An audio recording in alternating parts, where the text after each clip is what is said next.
Praise the Lord. आजच्या सर्व्हिसमध्ये सगळ्यांचे स्वागत आहे. प्रभूच्या नावाला गौरव असो. स्तोत्रसंहिता 25 याचा 4था अध्याय आहे. हे देवा, मी कोणत्या मार्गाने जावे ते मला दाखव. ज्या वाटाने मी चालवे ती वाट मला दाखवून दे. आपण प्रार्थना करूया. लेट्स प्रे. Thank you, Lord, for this lovely day, O God. Be with each one of us present here. Let your mighty hands be upon us. Bless this nation, that this COVID may go as soon as possible, O God. And let us be into your midst. All this I ask for your love and your mighty name of Jesus. Amen. यावेळी आपण उपासना संगीतातून गीत क्रमांक 33 song 33 गाऊया.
Divya low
यावेळेस आपण प्रेषिकांचे मध्यंतरकार म्हणूया. प्रभूवर आपला विश्वास प्रकट करू. सर्व समर्थ देव जो पिता, आकाश व पृथ्वी निर्माण करिता, ज्याच्यावर मी विश्वास ठेवतो आणि त्याच्या एकुलता एक पुत्र प्रभू येशू ख्रिस्त, जो पवित्र आत्म्याच्या द्वारे गर्भरूप झाला, कुमारी मर्यादित उधीर जन्मास आला, पंतपितालाचे वेळेस ज्याने दुःख भोगिवले, ज्याला वधस्तंभी खेळले, जो मरण पावला, ज्याला पुरवले, जो मृत्यू लोकी उतरला, तिसऱ्या दिवशी पुन्हा उठला व स्वर्गात चढला. सर्व समर्थ देव जो पिता त्याच्या उजवीकडे बसला आहे, तेथून जीवनांचा व मेल्यांचा न्याय करण्यासाठी जो येणार आहे, त्याच्यावर मी विश्वास ठेवतो. पवित्र आत्मा, सार्वसात्विक मंडळी, पवित्रांची सहभागिता, पापांची क्षमा, देहाचे पुनरुत्थान याविषयी मी विश्वास धरतो. आमेन. आता मी सिस्टर कल्पना हेवाळे यांना विनंती करते की त्यांनी आपल्याला मध्यस्थितीची प्रार्थना म्हणावी. आपण प्रार्थना करूया. पवित्र पवित्र पवित्र आमचे स्वर्गीय पिता, यावेळेला आम्ही सर्वजण मिळून तुझ्या नावाला धन्यवाद देतो, तुझे आभार उपकार म्हणतो. कारण तू स्तुतीस पात्र, यास योग्य असं आमचा देव आहेस परमेश्वर पित्या. तो आम्हाला रोज आणि रोज सांभाळतोस, तो आमची काळजी घेतोस परमेश्वर पित्या. म्हणून धन्यवाद परमेश्वर पित्या. आजचा शब्दात दिवस तो आम्हाला प्रत्येकाला दाखवलेला आहेस बाप्पा, म्हणून मनापासून मी तुझे आभार आणि उपकार मानते परमेश्वर बाप्पा. तू आमचा देव आहेस, तारणार आहेस, मेंढपाळ आहेस, मित्र आहेस, म्हणून देखील परमेश्वर बाप्पा आम्ही तुझ्या नावाला धन्यवाद देते. पवित्र प्रेमळ पित्या, या महामारीमध्ये परमेश्वर पित्या तू प्रत्येकाची काळजी घेतलीस परमेश्वर बाप्पा. तू प्रत्येकाला आरोग्य दिलेले आहेस परमेश्वर पित्या. पण लाख लाख धन्यवाद पवित्र प्रेमळ पित्या. आमच्या चर्चमध्ये परमेश्वर बाप्पा प्रत्येक लहान थोरांना तुझ्या हाती देते परमेश्वर पित्या. तू त्यांना सांभाळलेला आहेस म्हणून धन्यवाद पवित्र प्रेमळ पित्या. यापुढे देखील परमेश्वर बाप्पा तो आमचा प्रत्येकाचा सांभाळ कर बाप्पा. तुझं वचन आहे, तो मला कधीही सोडणार नाहीस, कधीही टाकणार नाहीस. आणि परमेश्वर पित्या प्रत्येकावर तुझी तू कृपादृष्टी ठेवलेली आहेस म्हणून धन्यवाद पवित्र प्रेमळ पित्या. आमच्या चर्चमधील परमेश्वर बाप्पा जे ज्येष्ठ प्रियजन आहेत परमेश्वर बाप्पा, आमच्या कुटुंबातील प्रियजन आहेत पवित्र प्रेमळ पित्या, त्यांना प्रत्येकाला परमेश्वर बाप्पा तू सांभाळावस, उत्तम आरोग्य द्यावस अशी मी तुझ्या चरणी विनंती करते परमेश्वर पित्या. कळकळीची आग्रहाची नम्रतेची विनंती करते परमेश्वर बाप्पा.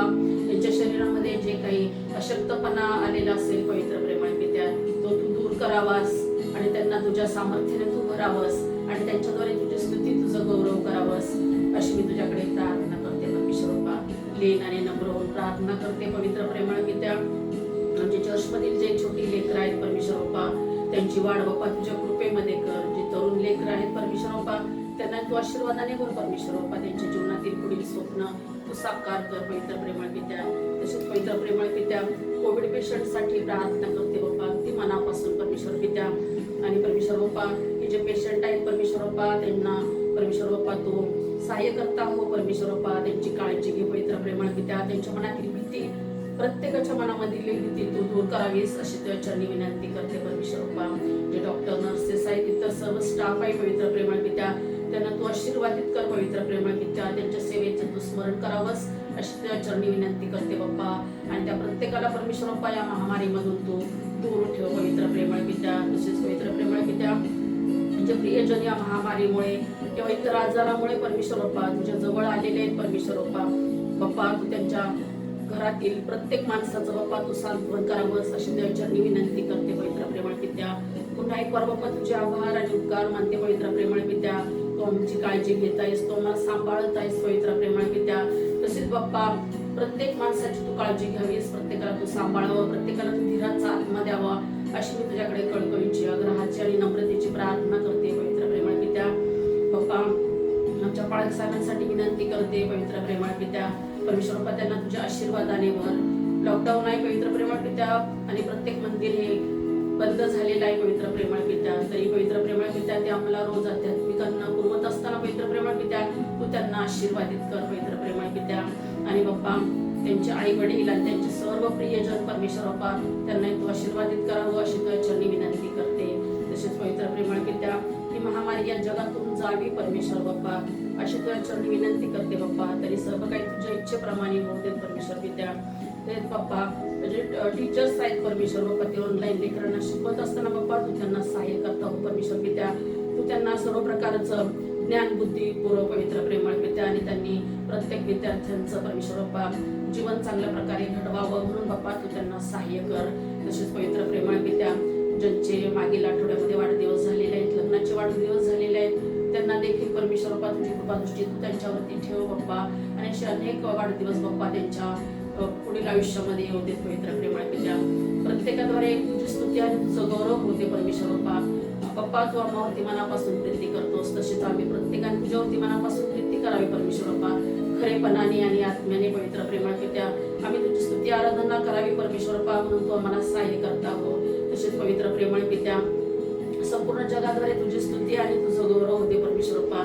जे तुझे सेवक आहेत, सेविका आहेत परमेश्वर बाप्पा, त्यांनी तुझी सुवार्ता इतरांना सांगत असताना बाप्पा तू त्यांना आशीर्वादित कर पवित्र प्रेमळ पित्या. आणि बाप्पा त्यांच्या घराण्याचं देखील तू रक्षक हो पवित्र बाप्पा.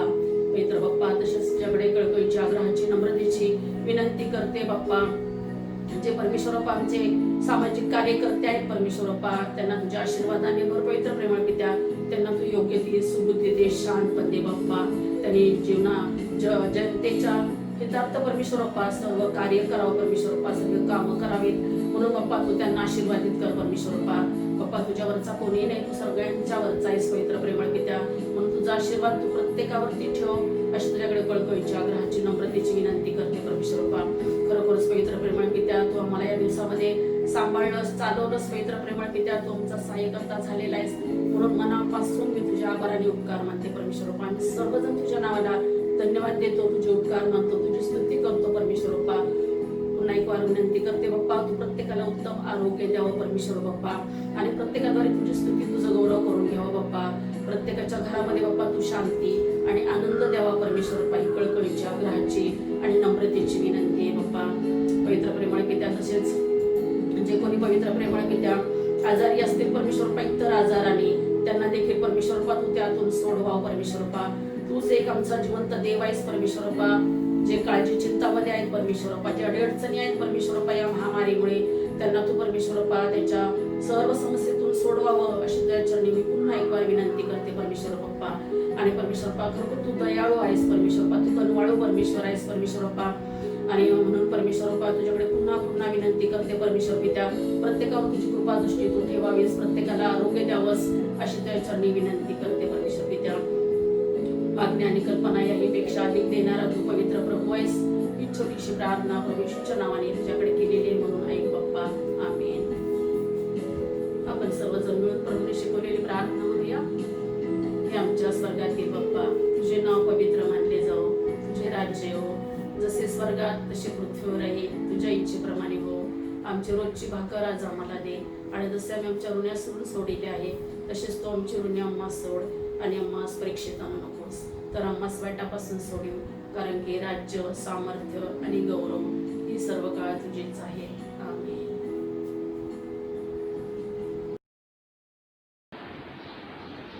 थँक्यू कल्पना हिवाळे सिस्टर ही सुंदरशी प्रार्थनाबद्दल. आता आपण प्रेज अँड वर्शिपमध्ये जाऊया. मी नताशाला विनंती करते की तिने आपल्याला प्रेज अँड वर्शिप लीड करावे.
खूप खूप आभार मानते या सुंदरशा गाण्याबद्दल.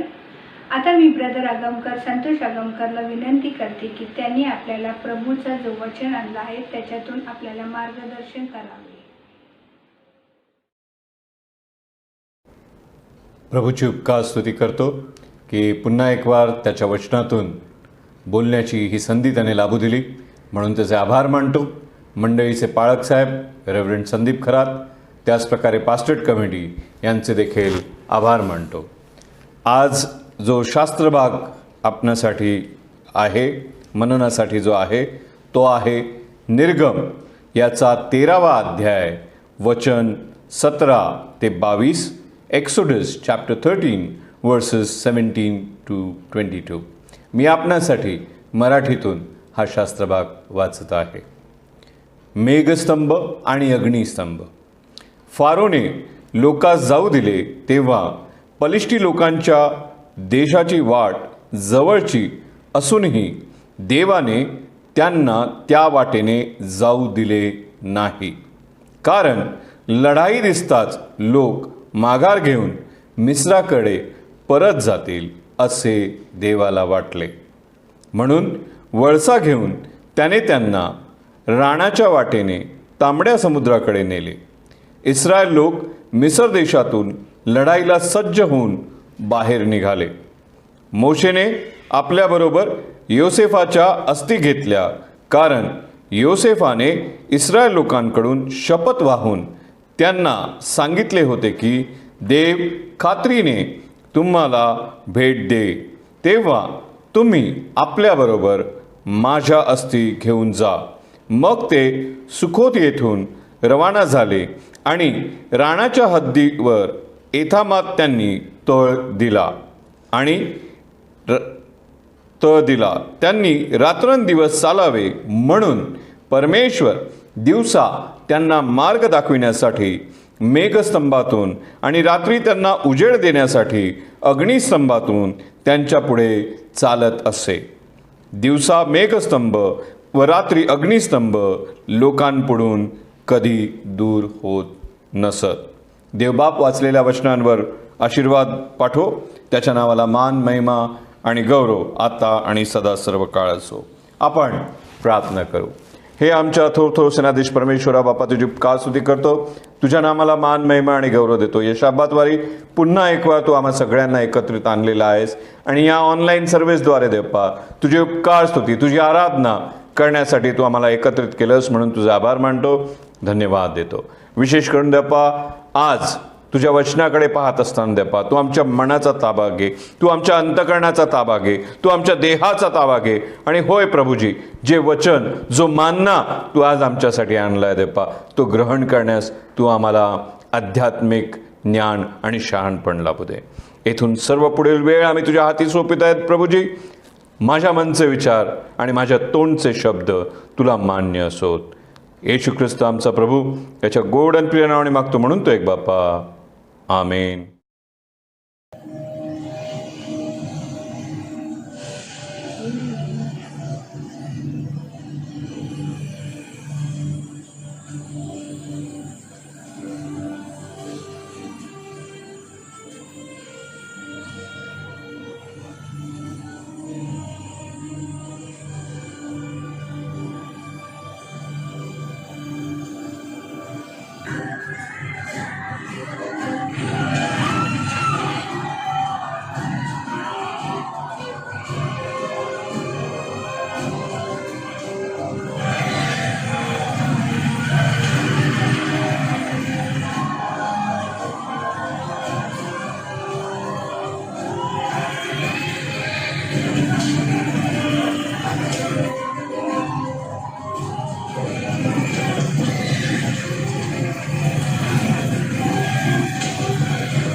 voice.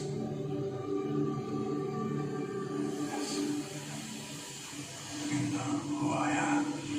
Yes. Do you trust me? Yes.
Witchcraft.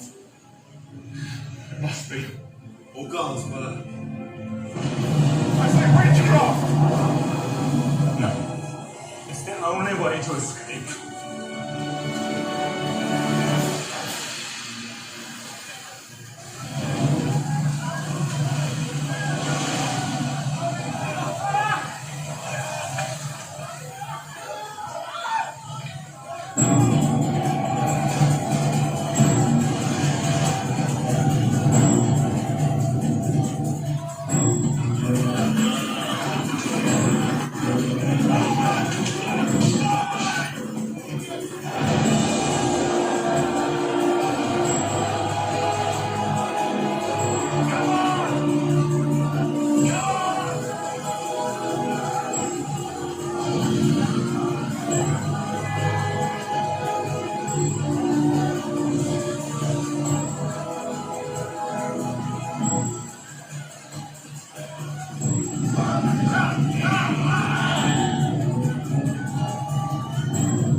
Short film छोटंसं चलचित्र जे आपण आता पाहिलं हे आहे मोशे आणि जे इस्रायली लोक आहेत त्यांनी त्या तांबड्या समुद्रामधून पुढे जी वाटचाल केली त्याबद्दलची ही छोटीशी क्लिप आहे. आजचा आपला विषय ह्या घटने संदर्भातच आहे. जे सिव्हिल इंजिनियर्स आहेत ज्यांना आपण मराठीत स्थापत्य अभियंता असे म्हणतो, यांच्यामध्ये आधारस्तंभ अर्थात पिलर्स हे खूप इम्पॉर्टंट असतात, कारण का ते त्या घराला किंवा जे बांधकाम ते करत असतात त्याला एक सामर्थ्य, एक स्ट्रक्चरल फिटनेस हे ते देत असतात आणि त्याच्याने त्या स्ट्रक्चरचं सौंदर्य देखील वाढलेलं असतं. त्याचप्रमाणे जे स्ट्रक्चरल इंजिनियर्स आहेत ज्यांना आपण रचनात्मक अभियंता असे म्हणतो, त्यांच्या मते देखील की पिलर्स त्यांच्यापेक्षा जास्त भार वाहू शकतात. अर्थात त्यांच्या वजनापेक्षा ते अधिक वजन हे पिलर्स पेलू शकतात. आमच्या या मानवी जीवनात जेव्हा आम्ही आमच्या शाळेत किंवा कॉलेजेसमध्ये होतो तेव्हा आमच्या फ्रेंड सर्कलमध्ये असंच एक पिलर, आमचा आधारस्तंभ अशी एक व्यक्ती डेफिनेटली आपल्या फ्रेंड सर्कलमध्ये होती. त्याचप्रमाणे जेव्हा आम्ही कामाच्या ठिकाणी असतो किंवा वर्क प्लेसमध्ये असतो त्या ठिकाणी देखील आमच्या त्या वर्क प्लेसमध्ये एक आमचा पिलर किंवा एक आधारस्तंभ आमच्या त्या कलिग्समधलाच असतो, जो ऐनवेळी आम्हाला भरपूर साऱ्या गोष्टींमध्ये मदत करतो, सहाय्य करतो. आणि मग आपण आपसूक त्याला म्हणतो, you are the pillar of my life, तू माझ्या जीवनाचा आधारस्तंभ आहे. आणि ह्या पर्टिक्युलर व्यक्तीकडे आम्ही आमच्या आयुष्यातील सगळे सिक्रेट, सगळ्या गोष्टी, आमच्या दैनंदिन जीवनात होणाऱ्या गोष्टी ह्या आम्ही शेअर करत असतो. त्यांचे ओपिनियन्स आम्ही घेत असतो किंवा ऐकत असतो. अनेकदा आमच्या कुटुंबासाठी देखील आम्ही स्वतः पिलर ऑफ स्ट्रेंथ असे असतो. पूर्ण फॅमिलीमध्ये कुठच्याही कठीण प्रसंगी किंवा एखाद्या डिसिजन मेकिंग प्रसंगी आम्ही एक पिलर, एक आधारस्तंभ म्हणून उभे असतो. रिलेशनशिपच्या बद्दल जर आपण बघितलं तर हे जे रिलेशनशिप असतं पिलर्सच्या बाबतीतलं, हे कधीकधी मित्र मैत्रिणीचं असू शकतं, मित्र मित्राचं असू शकतं, वडील लेकरांचं असू शकतं, आई मुलांचं असू शकतं, भाऊ बहिणीचं असू शकतं. आणि अनेकदा आम्ही आमच्या आयुष्यातील खूप या सगळ्या गोष्टी ज्या आहेत त्याच्या डिसिजनसाठी आम्ही त्या व्यक्तीकडे, त्या आमच्या फॅमिली पिलर व्यक्तीकडे पाहत असतो. पण प्रियांनो, या सगळ्या गोष्टीत एक मूलभूत जो आधारस्तंभ आमच्या आयुष्यात आज देखील आहे तो आम्ही विसरतो. आणि तो आधारस्तंभ आमचा जिवंत प्रभू येशू ख्रिस्त, आमच्या परमेश्वराला आम्ही विसरतो. काही वर्षापूर्वी आम्ही सर्वजण, आमच्या कुटुंबातील सर्वजण एका लग्नासाठी, एका फॅमिली फ्रेंडच्या लग्नासाठी आमच्या कारने मुंबई ते बेळगाव हा प्रवास केला होता. बेळगाव या ठिकाणी लग्न होतं आमच्या एका फॅमिली फ्रेंडचं आणि त्यासाठी आम्ही गेलो होतो. लग्न झाल्यानंतर मग आम्ही अटेंड केल्यानंतर आम्ही असा विचार केला की चला आता इथनं आपण गोव्याला जाऊ. आणि YMCA गोवा हे खूप सुंदर ठिकाण आहे, तिथे आम्ही रिझर्वेशन्स केलं होतं. पण आम्हाला तो रस्ता माहीत नव्हता, बेळगाव टू गोवा. आणि मग त्यावेळेस त्या काळी आमच्याकडे जे GPS होतं त्या GPSद्वारे आम्ही जसा रस्ता ते दाखवेल त्याप्रमाणे आम्ही जात गेलो. सरप्रायझिंगली एका लांबचा रस्ता त्या GPSने आम्हाला दाखवला आणि आम्ही त्या लांबच्या रस्त्याने त्या ठिकाणी आम्ही पोचलो. अनेकदा आमच्या आयुष्यात आम्हाला देवबाप ह्या अशा लांब रस्त्यातनं घेऊन जात असतो. जेव्हा निर्गम 13 हा अध्याय आम्ही वाचला तेव्हा मला कळले की इस्रायली लोकांस देखील परमेश्वराने लांबच्या रस्त्याने त्या प्रॉमिस लँडमध्ये, कनान देशामध्ये तो घेऊन गेला. कनान देशी जाण्यासाठी, त्या प्रॉमिस लँडमध्ये जाण्यासाठी पलिष्ठ्यांचा जो देश होता त्याला क्रॉस करून जाणे गरजेचं होते आणि तिथे तो प्रवास फक्त 3 दिवसाचा होता. पण त्या प्रॉमिस लँडमध्ये पोचण्यासाठी इस्रायली लोकांना तब्बल 40 वर्ष, 40 years त्यांना लागले. It was part of God's divine plan. God was in control. परमेश्वराचे नियंत्रण त्या लोकांवर, त्यांच्या मार्गावर होते. ही परमेश्वराची इस्रायलांसाठी, इस्रायल लोकांसाठी दैवी योजना होती. मी जेव्हा एखाद्या वाहनावर, बाईकवर म्हणा, स्कूटरवर म्हणा, ऑटो रिक्षामध्ये म्हणा, टॅक्सीमध्ये म्हणा, कारमध्ये म्हणा, बसमध्ये म्हणा, जहाजात म्हणा, एरोप्लेनमध्ये म्हणा, आम्ही जेव्हा बसतो किंवा प्रवास करतो तेव्हा आमची एक गोड समजूत असते की जो चालक असतो त्याच्या हातात त्या वाहनाचा कंट्रोल असतो, आमच्या प्रवासाचा कंट्रोल देखील त्याच्या हातात असतो, अशी आमची एक गोड समजूत असते. पण प्रियांनो, अनेकदा किंबहुना सर्वदा हे नियंत्रण प्रभू परमेश्वराच्या हातात असते. योग्य वेळी, योग्य स्थळी आम्हास सुखरूप नेणारा परमेश्वर, त्याचे नियंत्रण त्या वाहनावर, त्या वाहन चालकावर असते. आणि म्हणूनच जे आमचं डेस्टिनेशन असतं, जे आमचं ठिकाण असतं, त्या ठिकाणी आम्ही सुखरूपपणे पोहोचतो. आजचा जो आपल्या मननाचा विषय आहे तो आहे गॉड इज इन कंट्रोल. परमेश्वराचे नियंत्रण आम्हावर आहे. आणि जो शास्त्रभाग आपण आज वाचला त्यातलं एक सुवर्ण वचन आज प्रभूने आमच्यासाठी दिलेलं आहे आणि ते आहे निर्गम याचा 13वा अध्याय आणि 21वे वचन. मी आपणासाठी वाचत आहे. द गोल्डन वर्स for today's meditation is exodus chapter 13 वर्स 21.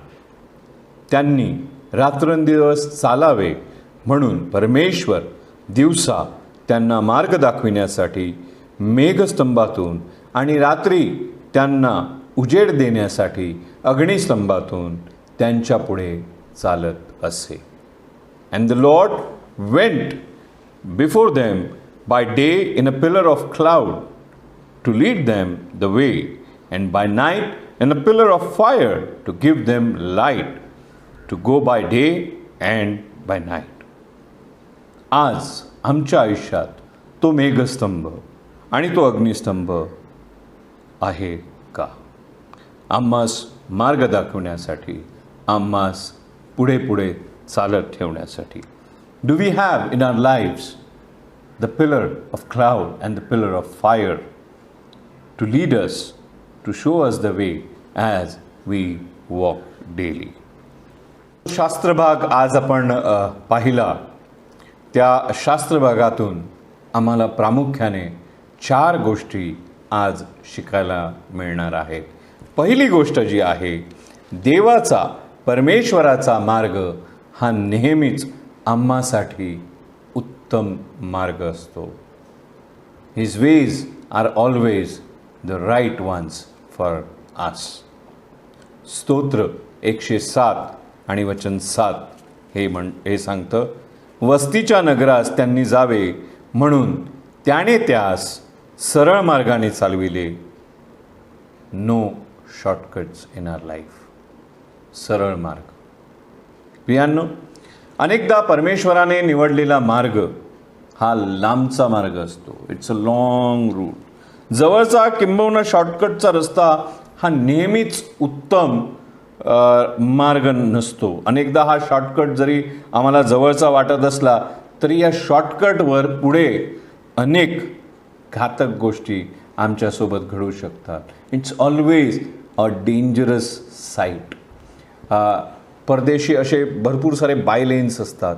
अमेरिकेत जर तुम्ही गेलात, UK जर तुम्ही गेलात, तसे छोट्या छोट्या बोळी आहेत किंवा शॉर्टकट्स आहेत, लेन्स आहेत, पण दे आर नॉट सेफ. परमेश्वराचे उद्दिष्ट आमच्या जीवनासाठी हेच आहे की आम्ही योग्य स्थळी, योग्य मार्गाने, योग्य वेळी सुखरूप पोचावे. परमेश्वर आम्हाला त्याच मार्गाने नेतो ज्या मार्गाने आम्हाला आमच्या आयुष्यातले जे चांगले उद्दिष्ट आहे ते गाठता येऊ शकते. परमेश्वराने इस्रायल लोकांना जर शॉर्टकट किंवा जवळच्या रस्त्याने नेले असते तर त्यांना त्या पलिष्ठी लोकांबरोबर लढाई कराव्यास लागली असती. पण परमेश्वराला माहीत होतं की हे आत्ताच थकून भागून हारून आलेले आहेत. Already they are very disturbed. एवढा त्यांनी छळ त्या मिसर देशात सहन केलेला आहे. म्हणून परमेश्वराने त्यांना पलिष्ट्यांच्या त्या राज्यातून न नेता परमेश्वराने त्यांना एका वेगळ्या मार्गाने परमेश्वर त्यांना पुढे घेऊन गेलेला आहे. आणि ह्या मागे एक पर्पज खूप जे होतं परमेश्वराचं, ते हे होतं की ह्या इस्रायल लोकांनी परमेश्वराचं जे सुप्रीम पॉवर आहे, त्याची जे सामर्थ्य आहे, त्याची जी शक्ती आहे, त्याची त्यांच्यासाठी जी योजना आहे ही त्यांना कळावी, है ना. तर त्यांनी जेव्हा त्यांना त्या वेगळ्या मार्गाने नेलं, लॉंगच्या रूटने नेलं, तेव्हा अनेक असे अद्भुत गोष्टी किंवा चमत्कार घडले. जो तांबडा समुद्र होता, रेड सी होता, त्याला 2 भागात तो डिवाईड झाला, तो दुभागला. त्यांना परमेश्वराने पवित्र मन्ना स्वर्गातून खाऊ घातला. परमेश्वराने जे पाणी कडू होते त्यात त्यांना मोशेला सांगितलं की ओके, याच्यात झाड ते टाक आणि ते पाणी स्वीट होईल. हा चमत्कार तिथे घडलेला आहे. खडकातून पाणी झालेलं आहे, त्यांना खडकातून पाणी मिळालं. आणि सगळ्यात इम्पॉर्टंट आणि महत्त्वाची गोष्ट प्रियांनो, परमेश्वराचं अस्तित्व त्यांना अनुभवता आलं त्या मेघस्तंभातून आणि त्या अग्निस्तंभातून, which was a very very rarest phenomenon on the whole history of the Bible. की ह्या लोकांना परमेश्वराचं अस्तित्व दिवस आणि रात्र त्यांच्यासोबत अनुभवता आलं. पवित्र शास्त्र सांगते, करंथीकरास पहिले पत्र याचा 10वा अध्याय वचन 1 ते 4, 1 Corinthians chapter 10 verse 1 to 4. बंधुजनो, आपले पूर्वज सर्वच मेघाखाली होते आणि समुद्रातून ते सर्व पार गेले. मेघ व समुद्र यांच्याद्वारे मोशेमध्ये त्या सर्वांचा बाप्तिस्मा झाला. त्या सर्वांना एकाच प्रकारचे आध्यात्मिक अन्न सेवन केले आणि ते सर्व तेच आध्यात्मिक पाणी प्याले, कारण ते आपल्या मागे चालणाऱ्या आध्यात्मिक खडकातून पीत होते. तो खडक तर ख्रिस्त होता. या गोष्टीविषयी तुम्ही अजाण नसावे अशी माझी इच्छा नाही. आपला जो भ्रमणध्वनी आहे, मोबाईल फोन आहे प्रियांनो, हा कधी हरवला आहे का? माझे हरवलेत. मोबाईल फोन हरवल्यावर काय होतं? बेचैन होतो माणूस एकदम. अरे काय झालं? मग रिकॉल करायला जातो, अरे मी कुठे होतो, कुठे थांबलेलो, कुठे मी ठेवला होता, लास्ट मी कुणाला फोन केलेला होता. मग फ्रँटिकली आपण त्या फोनवर कॉल करायचा प्रयत्न करतो, है ना. आणि अनेक लोक अशी देखील असतात की दर पावसाळ्यात त्यांची छत्री हरवते, है ना. सो जेव्हा आमचा हा मोबाईल फोन हरवतो किंवा एखादी प्रिय वस्तू, एखादा फोन म्हणा किंवा पाकिट म्हणा किंवा छत्री म्हणा किंवा एखादी प्रिय वस्तू जी आमची असते, ती जेव्हा आमच्याकडून हरवते तेव्हा आमच्या मनाची जी आहे ना ती घालमेल होते. आम्ही मनुष्य स्वभावानुसार रागराग करतो, चिडतो, देवाजवळ कुरकुर करतो आणि मग म्हणतो अरे आम्ही तिथेच तर बरं होतो यार, तेच बरं होतं, हे कशाला उगाच मी नवीन फोन घेतला यार, हरवला यार, है ना. Human tendency. इस्रायल लोक एक्झॅक्टली अशीच कुरकुर मोशेजवळ प्रत्येक वेळ करत होते, because they were out from there so called comfort zone. तुमचे सर्व ओझे, तुमची सर्व चिंता, तुमची सर्व काळजी प्रभू परमेश्वराकडे सोपविण्यास शिका.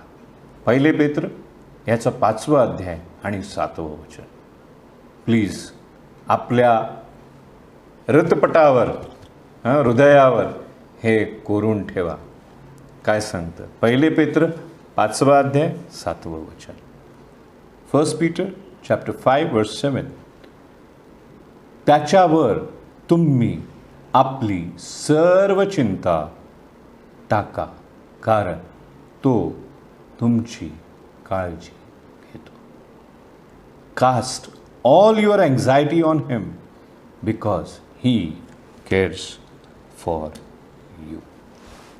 पहिली गोष्ट जी आपण आज पाहिली आहे, परमेश्वराचा जो मार्ग आहे तो नेहमीच आमच्यासाठी योग्य असतो. दुसरी गोष्ट, परमेश्वर आमची प्रकृती जाणतो. आम्ही कोण आहोत, आम्ही काय आहोत ते परमेश्वर योग्यरित्या जाणतो. प्रियांनो, आम्ही कुठच्या प्रकृतीचे आहोत हे देखील परमेश्वराला बरोबर ठाऊक असते. परमेश्वराने इस्रायल लोकांना त्या मिस्रातून, इजिप्तमधून बाहेर पडण्याचा विजय जो आहे तो तर त्यांना अनुभव द्यायचाच होता. पण त्याला त्या इस्रायल लोकांची जी कमजोरी आहे ती माहीत होती की हे एक युद्ध सहन करू शकणार नाही. मिसर देशात ते जे जीवन जगले होते प्रियांनो, त्या जीवनाने ते थकले होते आणि पलिष्ठ्यांची युद्ध करण्यास त्यांच्याकडे ती एनर्जी किंवा ती सक्षमता देखील नव्हती. पवित्र शास्त्र सांगते, स्तोत्रसंहिता 103 वचन 13 आणि 14, सॅम्स चॅप्टर 103 वर्स 13 and 14. जसा बाप आपल्या मुलावर प्रीती करतो, जसा बाप आपल्या मुलावर ममता करीतो, तसा परमेश्वर आपल्या भय धरणाऱ्यावर ममता करीतो, कारण तो आमची प्रकृती जाणतो. आम्ही केवळ माती आहो हे तो आठवितो. He remembers that we are just but dust. परमेश्वराची इच्छा नव्हती की इस्रायल लोकांनी घाबरून पुन्हा त्या मिसर दासगृहात परत जावे, त्या परिचित गुलामगिरीत पुन्हा अडकू नये. आमच्या जीवनात आम्ही परत त्या पापांकडे, त्या वाईट संबंधांकडे, त्या वाईट संगतीकडे, त्या वाईट लोकांकडे पुन्हा जाऊ नये अशी परमेश्वराची इच्छा आहे. आम्ही लुसिफरच्या गुलामगिरीत न राहता प्रभू परमेश्वराच्या स्वातंत्र्यात चालत, परमेश्वर आम्हाला काही लोकांपासून, काही ठिकाणांपासून, काही मित्रांपासून, काही गोष्टींपासून डेफिनेटली दूर नेतो, कारण त्यामुळेच आमचा निभाव लागतो. आमची प्रकृती तो जाणतो, आम्ही केवळ माती आहो हे तो जाणतो. प्रभूने या ठिकाणी आपल्याला एक सुंदरसं अभिवचन 1 कोरिन्थियस पत्र याचं 10वा अध्याय आणि 13वा वचनात दिलेलं आहे. मनुष्याला सहन करिता येत नाही अशी परीक्षा तुम्हावर गुदरली नाही, आणि देव विश्वसनीय आहे, तो तुमची परीक्षा तुमच्या शक्तीपलीकडे होऊ देणार नाही, तर परीक्षेबरोबर तिच्यातून निभावण्याचा उपायही करेल, यासाठी की तुम्ही ती सहन कराव्यास समर्थ व्हावे. 1 Corinthians chapter 10 verse 30. तिसऱ्या गोष्टीकडे जाण्याआधी आपण पहिल्या 2 गोष्टीचं रिव्हिजन करू. पहिली गोष्ट जी आपण शिकलो की परमेश्वराचे मार्ग हे आमच्यासाठी योग्य असतात. दुसरी गोष्ट, परमेश्वर आमची प्रकृती जाणतो. तिसरी गोष्ट, प्रभू परमेश्वर क्षणोक्षणी पावलोपावली आमच्या सोबत आहे. He is there with us throughout. प्रभू मार्ग दाखवत आहे, आम्हास त्याला अनुसरायचे आहे. God is leading the way, we have to just follow him.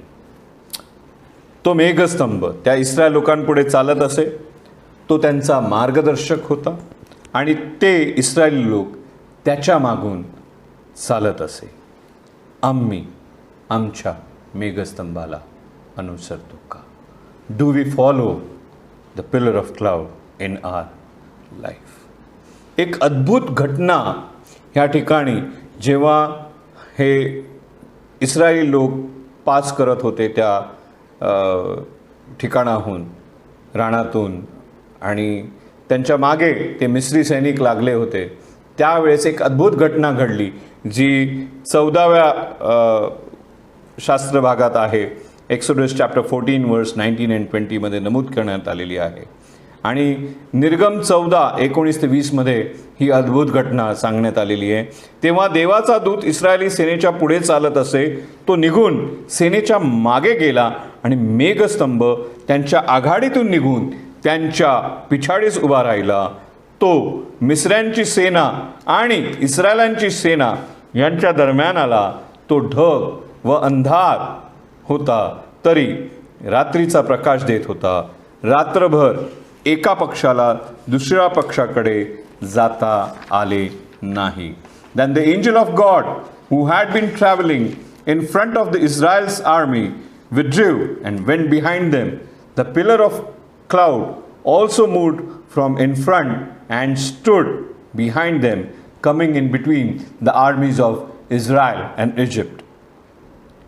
Throughout the night, the cloud brought darkness to the one side and light to the other side, so neither went near the other all night long. परमेश्वराचा मेघस्तंभ, अग्निस्तंभ आमच्या आणि आमच्या शत्रूंमध्ये नेहमी उभा असतो. प्रियांनो, देवाचं वचन सांगतं, do not fear for I am with you says the Lord. He stands as a protector between you and your enemies, your lust, your temptation, your evil desires. परमेश्वराचा मेघस्तंभ त्याच्या लोकांना सैतानापासून अलिप्त ठेवतो, सेपरेट ठेवतो. तुम्ही विचार करत असाल की खरंच प्रभू परमेश्वराचा मेघस्तंभ, अग्निस्तंभ माझ्या आयुष्यात आज आहे का? The pillar of cloud and the pillar of fire exist in my life today. एक सुंदर अभिवचन मत्तय 28:20 मध्ये आम्हाला पाहायला मिळतं आणि ते आहे, पहा युगाच्या समाप्तीपर्यंत मी सर्व दिवस तुझ्याबरोबर आहे. पहा युगाच्या समाप्तीपर्यंत मी सर्व दिवस तुमच्याबरोबर आहे. Low I am with you always even unto the end of the world. Man, हे प्रभूचं आमच्यासाठी एक खूप मोठं अभिवचन आहे. प्रभू परमेश्वर सदोदिस सर्व काळ वेळोवेळी आमच्यासोबत आमच्याबरोबर चालत आहे. प्रियांनो, चौथी व शेवटची गोष्ट जी आम्ही या अध्यायातून शिकत आहोत किंवा आम्हाला पाहायला मिळते की देवाची तुमच्या आयुष्यात, माझ्या आयुष्यात काय योजना आहे हे आम्ही जाणून घेणं गरजेचं आहे. परमेश्वराची योजना त्या इस्रायल लोकांसाठी ही होती की त्यांना त्या मिसर देशातून काढून त्या प्रॉमिस्ड लँडमध्ये देवबाप त्यांना नेणार होता. आणि ही परमेश्वराची योजना परमेश्वराने मोशे आणि अहरोन यांच्याद्वारे इनिशिएट केली. माझं फेवरेट वचन रोमन्स 12:2, रोमकरासपत्र 12वा अध्याय आणि 2रं वचन. परमेश्वराची उत्तम, ग्रहणीय व परिपूर्ण इच्छा काय आहे हे तुम्ही समजून घ्यावे, म्हणून ह्या युगाबरोबर समरूप होऊ नका, तर आपल्या मनाच्या नवीकरणाने स्वतःचे रूपांतर होऊ द्या. तर पहिल्याने तुम्ही त्याचे राज्य व त्याची धार्मिकता मिळवण्यासाठी झटा, म्हणजे त्याच्याबरोबर याही सर्व गोष्टी तुम्हाला मिळतील. मत्तय 6:33. गणना याचा 9वा अध्याय आणि वचन 22 आणि 23 आम्ही पाहणार आहोत. नंबर्स चॅप्टर 9 वर्सेस 22 आणि 23. मेघ निवास मंडपावर छाया करून 2 दिवस, 1 महिना किंवा त्याहून अधिक काळ जरी राहिला तरी ते तळ देऊन राहत आणि कूच करीत नसत. तो वर गेला म्हणजे ते कूच करीत.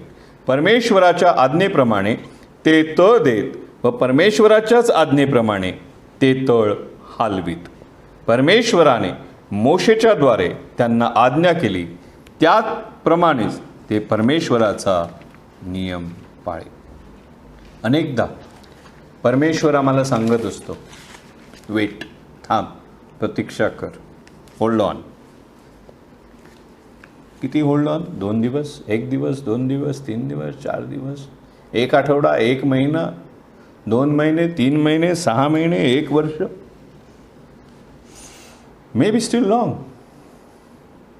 परमेश्वर सांगतो, थांब, वेट, होल्ड ऑन, प्रतीक्षा कर. इस्रायली लोकांनी परमेश्वराची आज्ञा, त्याचे कमांड्स त्याने पाळले आणि ते थांबले, त्यांनी प्रतीक्षा केली. पवित्र शास्त्र सांगते, परमेश्वराची प्रतीक्षा कर, खंबीर हो, हिम्मत धर, परमेश्वराचीच प्रतीक्षा कर. स्तोत्र 27 वचन 14. Psalms chapter 27 and verse 14. प्रियांनो, जेव्हा आम्ही प्रतीक्षा करत असतो तेव्हा प्रभू कार्य करत असतो. Wien we R waiting, God is working. आणि हो, आपल्या प्रत्येकाच्या आयुष्यात हा असा वेट पिरियड येतो, थांबण्याचा पिरियड येतो, आणि प्रभू ह्या दरम्यान कार्य करीत असतो, आमच्या अंतःकरणात काम करीत असतो. त्याचप्रकारे ज्या ठिकाणी त्याला आम्हाला न्यायचं आहे त्या ठिकाणीही त्याचं कार्य ऑलरेडी चाललेलं असतं. जेव्हा प्रभू परमेश्वर म्हणतो, उठ, चल, गेट रेडी, लेट्स गो, मार्गस्थ हो, इस्रायल लोकांनी प्रभूच्या आज्ञा मानल्या.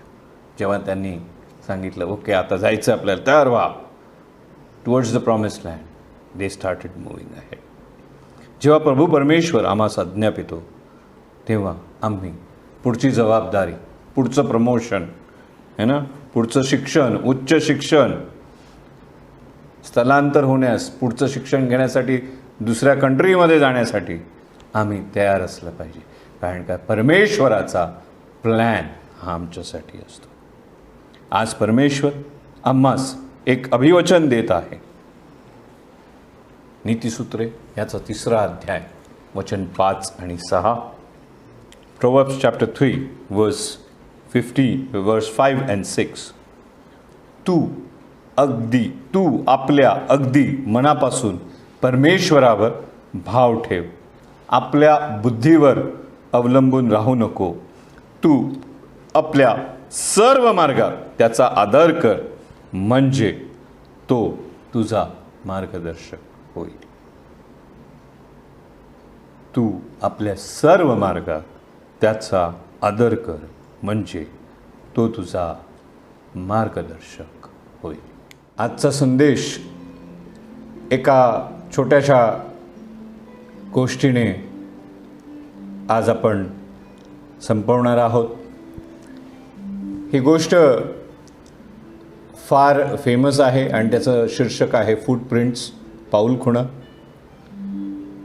आणि खूप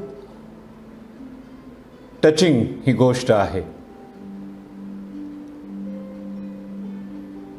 एका रात्री मला स्वप्न पडले. मी माझ्या प्रभूसोबत समुद्रकिनारी चालत होतो. त्या अंधकारात माझ्या आयुष्यातील अनेक घटना माझ्या दृष्टीपुढून गेल्या.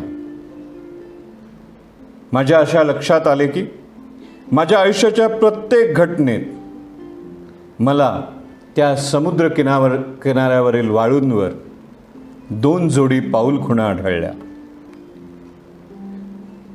माझ्या आयुष्यातले शेवटचे दृश्य माझ्यासमोर चकाकल्यानंतर मी वाळूत उठलेल्या त्या पाऊलखुणांकडे निक्षून वळून पाहिले. माझे असे लक्षात आले की बऱ्याच वेळा माझ्या आयुष्याच्या वाटेवर, विशेषतः अगदी दुःखी कठीण प्रसंगी, फक्त एकच जोड पाऊलखुणा मला दिसल्या. त्या दुसऱ्या पाऊलखुणा त्या प्रसंगाच्या वेळेस, त्या कठीण प्रसंगाच्या वेळेस ॲब्सेंट होत्या, गायब होत्या. मला दुःख झाले, मला त्रास झाला, म्हणून मी माझ्यासोबत चालणाऱ्या माझ्या परमेश्वराकडे, माझ्या प्रभूकडे वळून विचारले, प्रभू, जेव्हा मी तुला अनुसरायचे ठरविले होते तेव्हा तू माझ्याबरोबर चालशील अशी माझी पूर्ण खात्री होती. परंतु माझ्या असे लक्षात आले आहे की माझ्या आयुष्यातील सर्वात खिन्न व त्रासदायक क्षणी किंवा त्या काळात मला फक्त एकच जोड पाऊलखुणा त्या वाळूत दिसत आहेत. जेव्हा मला तुझी गरज होती तेव्हा तू माझ्यासोबत नव्हतास.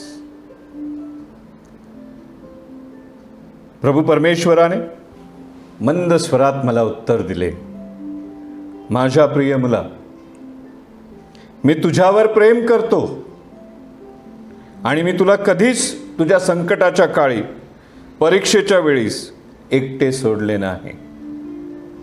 जेव्हा तुला तिथे वाळूवर फक्त एक जोड पाऊलखुणा दिसल्या, त्यावेळी त्या पाऊलखुणा फक्त माझ्या होत्या, कारण त्यावेळी त्या प्रसंगी मी तुला माझ्या हातावर उचलून धरले होते.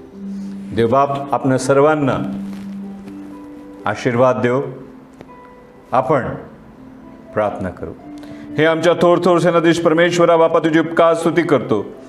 तुझ्या नावाला मान, महिमा आणि गौरव देतो प्रभूजी. हो प्रभूजी, आज तुझ्या वचनाद्वारे तू आम्हा प्रत्येकाशी बोललेला आहेस. तुझ्या वचनाप्रमाणे देप्पा, तुझे मार्ग हे आमच्यासाठी योग्य मार्ग आहेत. होय प्रभूजी, तू निवडलेले मार्ग हे आमच्यासाठी प्रत्येक वेळी हे योग्य आहेत. प्रभूजी, तू आमची प्रकृती जाणतोस. आम्ही केवळ माती आहो हे तू लक्षात ठेवतोस, म्हणून तुझे आभार मानतो. वेळोवेळी, क्षणोक्षणी, पावलोपावली तू आमच्या सोबत आहेस हे तू तुझ्या मेघस्तंभातून, तुझ्या अग्निस्तंभातून तू आम्हाला दर्शवतोस. आणि प्रभू, तुझ्या योजना आमच्या आयुष्यासाठी काय आहे हे आम्ही जाणून घ्यावे हे तू आम्हाला सांगतोस, म्हणून तू आभार मान. होय प्रभूजी, तू आमच्या आयुष्याचा नियंत्रक आहेस. God, you are in control of our life and we thank you for this, O Lord. आम्ही तुझे आभार मानतो. प्रभूजी,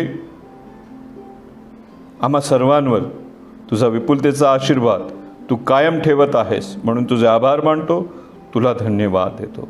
तुझ्या वचनाद्वारे जो मानना तू आज आम्हाला दिलास देप्पा, त्याच्यासाठी तुझे आभार मानतो. तुला धन्यवाद देतो.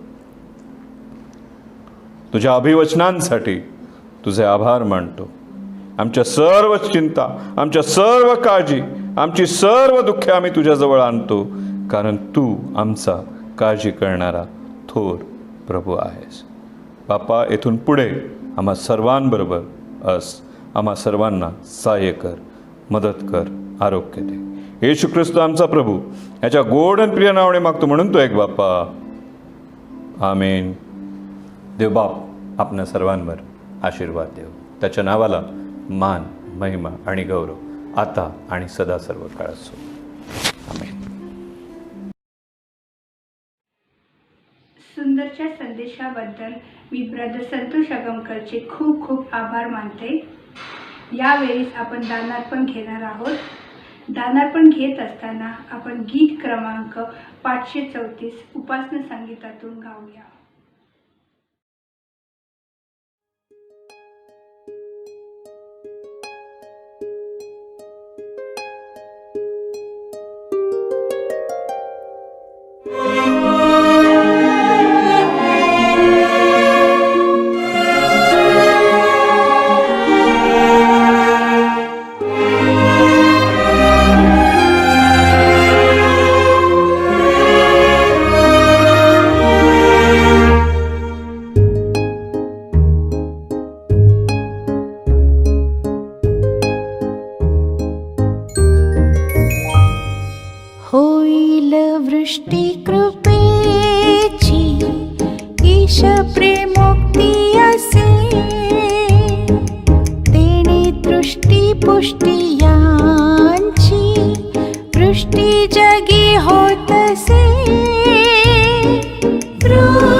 वृष्टी कृपेची साधा प्रभु इष्ट काज ऐसे विनंती ख्रिस्ताचे नावे करीत सुआज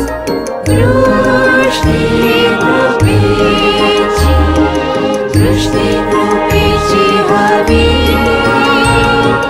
बिंदू येतात दयेची आम्हास वृष्टी हवी.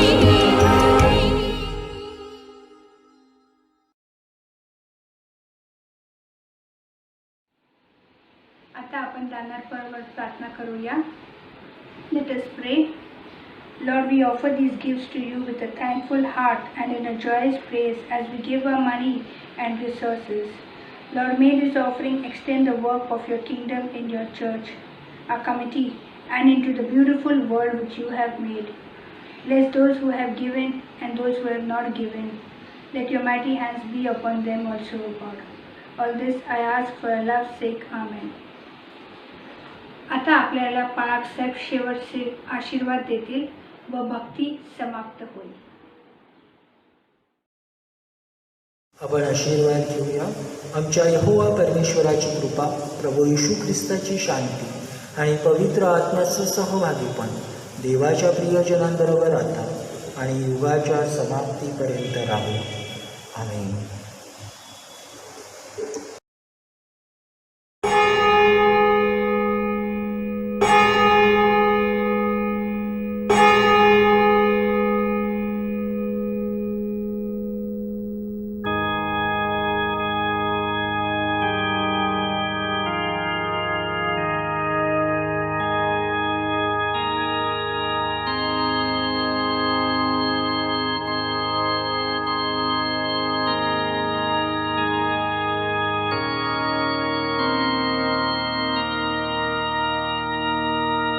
सुवन्द्य देव परात्पर